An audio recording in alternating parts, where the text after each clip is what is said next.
Hey, hello, hello.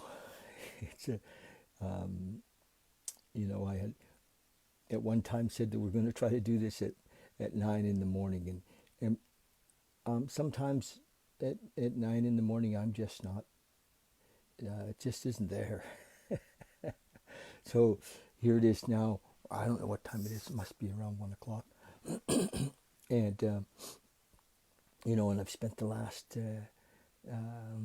4 hours uh, just being here, just cleaning my room and cleaning the house and listening to some of my teachers.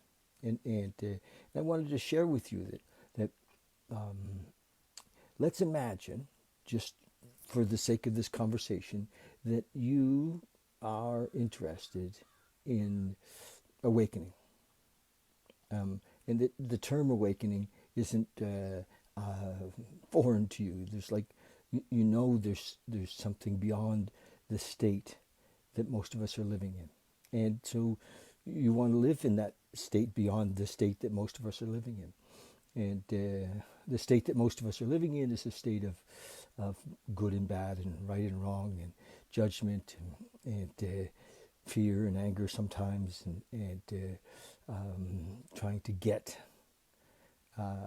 even sometimes giving just to get, and so we're living in the kind of in the lower realms for many of us, or even if we're if we're living in a realm of acceptance, there's still we recognize that there's something beyond that. And let's imagine that the highest state that we can achieve on this plane is a state of unconditional love. Let's imagine that that's the highest state that we can achieve on this plane, is a state of unconditional love. And kind of, if you have a pet dog, then you know what unconditional love looks like. You can see that in your pet often. Because they actually vibrate often in the 500s, and which is beautiful. So let's imagine that you, me, we're all interested in awakening to what's not working, and that we go into our natural state, which is unconditional love. And so what I wanted to just share with you today is that there are some great, if you're on this path, like I was listening to Dr. David Hawkins, who wrote Power versus Force and Letting Go and The Eye of the I. And he wrote so many great books. I have most of his books here. And he was an awakened teacher, an awakened master. He was amazing. And I just posted a video of him with my friend Alan of New Realities on my personal Facebook page, but I'll also post it on the Bowing Beyond page. So anyway, what Hawkins said is that he spent like 30 years of seeking, if you will. Now, Muji says that we can have it in a second.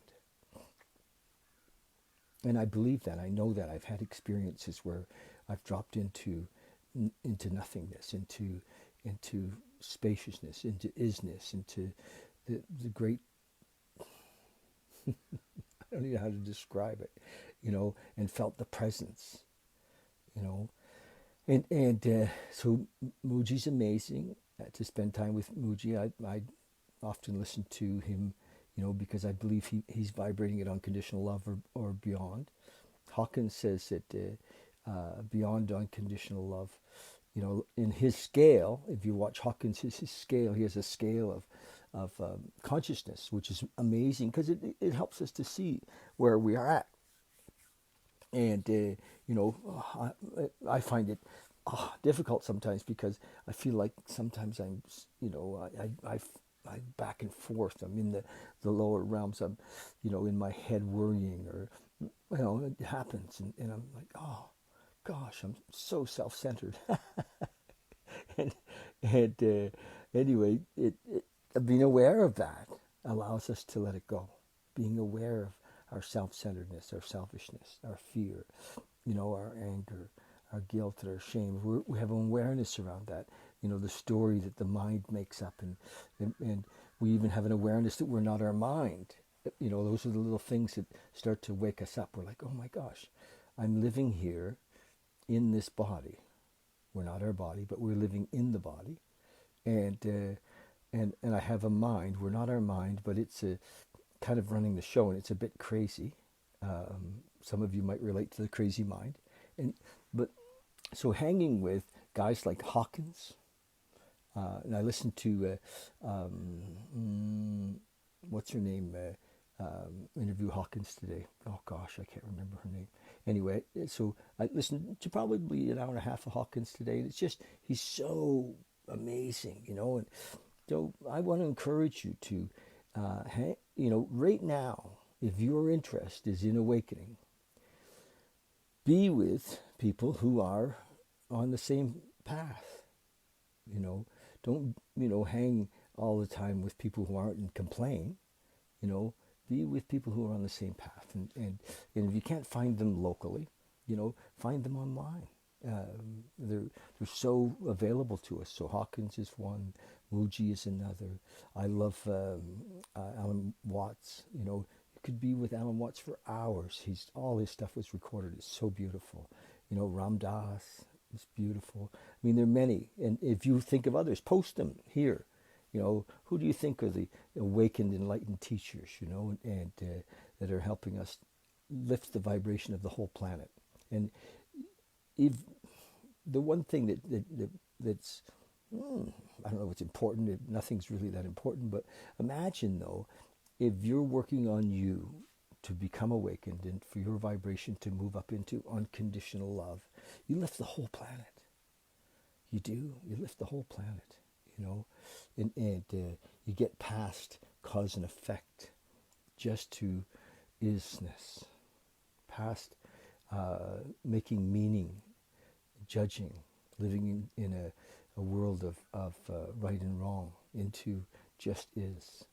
And in that isness, there's a we're in our natural state of love. So all very possible. And so, I read from this book on a daily basis to you guys, and we're at the end of August, so it'll be August 31st, and this comes out of the 12-step program, and the 12-step program also is an awakening program. When we read the promises in 86 and 87, I think they are, and they're just, we totally is about awakening. It totally is. So I just, there are many paths.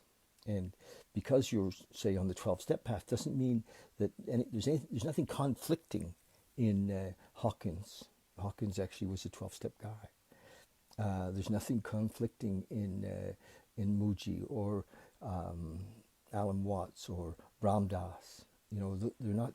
They're taking us to the same place. So with all the desperation, the earnestness of a drowning man, recognize that coming out of that asleep state, that angry, right or wrong, fearful place, we can be assisted by many. So that's it. That's all I want to share with you today, is that, there are many teachers, and spend time. Spend time alone, listening. And it's so easy to plug in your car or on the transit, and just let that wash over you, Okay, August 31st, thought for the day. It says, call on a prospect while he's still jittery. So we're about to talk about how we can help others. So when we find a guy or a gal who's, wants recovery and has reached her bottom or his bottom with drugs and alcohol, it's okay to call on them while they're still jittery. Maybe more receptive when depressed, because depression is part of addiction.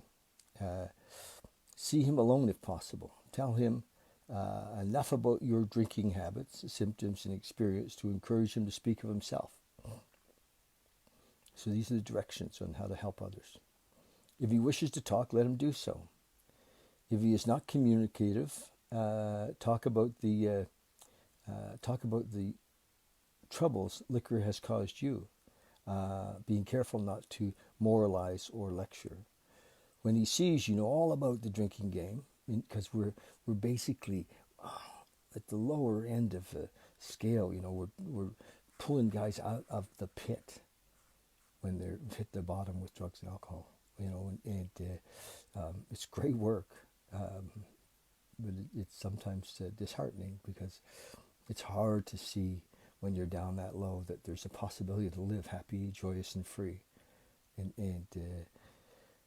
when he sees you know all about the drinking game, commence to describe yourself as an alcoholic and tell him how you learned you were sick. And then the question is, am I ready to talk about myself to a prospect? So, you know, a sponsee, beautiful description. Meditation for the day. Try, it says, not to give way to criticism, blame, scorn, or judgment of others. How about just, instead of trying, how about don't? Let's not. Let's not give way to criticism, blame, scorn, and judgment of others when you are trying to help them. Effectiveness in helping others depends on controlling yourself. So, if we're there with love, if we're there in love, makes a big difference, doesn't it? You may be swept away by a temporary natural urge to criticize or blame, unless you keep a tight rein on your emotions. You should have firm foundation of spiritual living, which makes you truly humble. If you're going to really help other people, go easy on them and be hard on yourself. That is the way you can be used. That is the way you can be used most to uplift the despairing spirit. And seek no personal recognition for what you are used by God to accomplish. So it's really some direction in helping others. And because everybody who recovers from in the 12-step world, the whole program leads us towards giving this away. And through giving it away, it lifts us up. You know, we can get to a certain point, but then we start to work with others, and we're not thinking about ourselves then. We're not caught in selfish and self-centered motives. We're coming from a place of caring and love when we're working with others. So it's beautiful. Prayer for the day. I pray that I may try to avoid judgment and criticism. I pray that I may always build up a person instead of tearing him down. Awesome. So anyway, the teachers I was sharing, hey Paul, good to see you, brother. The teachers I was sharing that I love Muji and Dr. David Hawkins, and there's so many great writings. If you're in the 12-step world, there's As Bill Sees It. There's a lot of books written in Alcoholics Anonymous and NA and CA, besides the big book, that give us that are high vibrating, and we want to be in the. Thank you, Cami. We want to be in that high vibration. How do we get in that high vibration? By hanging with people who are in it, or reading the books that they've written. There's lots of books like the Bhagavad Gita. My gosh, that I've listened to on Audible, 30 times, and it lifts us up. We don't even have to understand the word because it's between the words. The vibration is in the poem, in the book, not in the words so much. So don't try to understand, just allow it to get in. And the same with Hawkins and Ram Dass and Alan Watts and more. There's many more. If you have any suggestions, any thoughts of who you like as a spiritual teacher, just make them on a comment. I'd like to hear, who you see as being an awakened being. And know that if you're on this path, if you're listening to this, you are on this path. This is your interest. It's gone beyond just how do I get my ass out of jail to how can I live a free life. And you can have freedom. You want freedom, baby? You can have freedom in this life. Totally free. Living in our full potential. But, it needs to be our focus. It's not how much work we do not how much work we do in our business, or how much, work we do yeah, like on the relationship, if you will. It's on ourselves. We're doing our inner work. We're discovering who we are. Pene Shorda. I'll look him up. You could send me a link, Cami. Awesome. Okay, love you guys. That's my chat for the day. And hi, Barbara. Thanks for dropping by. Love you.